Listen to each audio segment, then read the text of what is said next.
திடமான முறையில் திறமையான ஒளி அவ்வொளி அமைந்து கொண்டிருக்கும் இந்த ஒளிவெளி சாமனம் திருப்பதி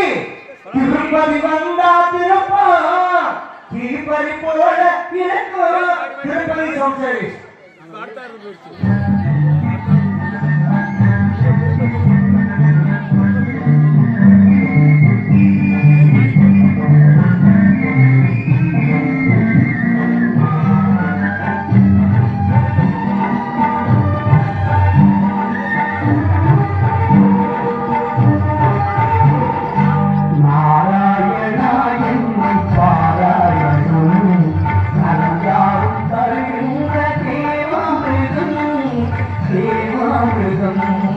தேவா